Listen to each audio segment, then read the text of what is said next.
Haleluya, si nikiongea nitoke ni sawa, sio? Mimi I am the deputy party leader of ODM. Tena mimi ni katika wale walibarikiwa, kidole changu sahihi iliwekwa na Raila Amolo Odinga. Kwa wisdom yake aliona na akaona ya kwa huu kijana anafaa kuwekwa. Na hata wakati Raila alikuwa hai, we had differences of opinions. Mimi nitakuwa na maoni yangu. Maoni yangu sio lazima kila siku iweze kufanana na maoni ya mwingine. Lakini nitaheshimu maoni ya mwingine kama vile nitahitaji mwingine aheshimu maoni yangu. Wakati mimi nasema it is high time tuweze kuongea, tusiwe na ile mambo ya come we stay. Tujue jinsi tutakavyoweza kuingia katika serikali mwaka 2027. Na wewe pia niambie maoni yako ni yapi. Niko radhi, nitasikia maoni yote, isipokuwa maoni ya kuniambia nikae meza moja na wale ambao kwamba waloniita mimi sio shareholder, mimi sifai, mimi niko katika hali nyingine, Wabaluwe hawafai kwa sababu walikuwa hawako katika mambo ya share ya huyu ni zaidi kuliko share nyingine. Nitaongea na yoyote isipokuwa kukaa na kuongea na yule ambaye kwamba atakuwa ni mwenye kutugawanya. Wewe sikia yangu, mimi nisikie yako.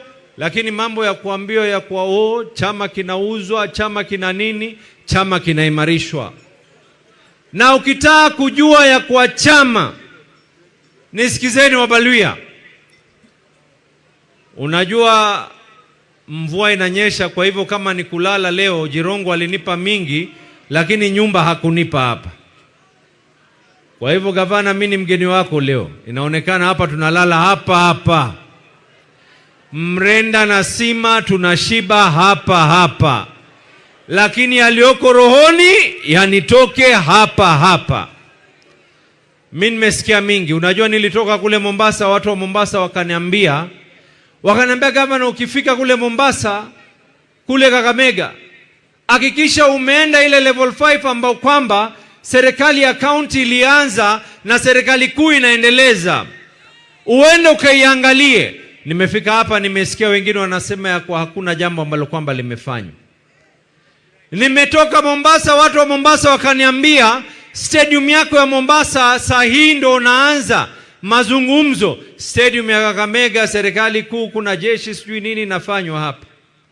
Nikaambiwa ya kwa wewe unazungumza ya kwa Dongo Kundu haitoshi, unataka mengine. Angalia watu hapa wanafanya barabara, sijui kuna barabara ya Tarbo, kuna barabara ile Mavakolo, sijui wapi. Mambo mengi yote nasikia hapa nikija. Unajua kule pengine Wabaluya wa kule wanaongea Kibaluya nyingine na Wabaluya wa huko.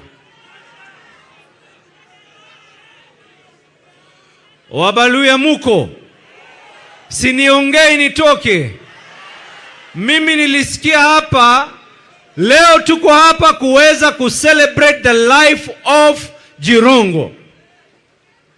Nilisikia hapa ya kwa YK92 kulikuwa na watu 40.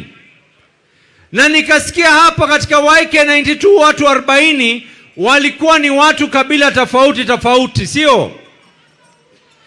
Hapa nilifika hapa nikasikia ya kwa Uhuru Muigai Kenyatta, my brother, alikuwa wa kwanza kumpropose alikuwa ni Cyrus Jirongo, sio? Uhuru Muigai Kenyatta si Mbaluya. Nimesikia William Ruto si Mbaluya. Tafakari ya babu. Asanteni sana kwa wakati wenu, na tuko pamoja katika msiba huu. Asanteni sana.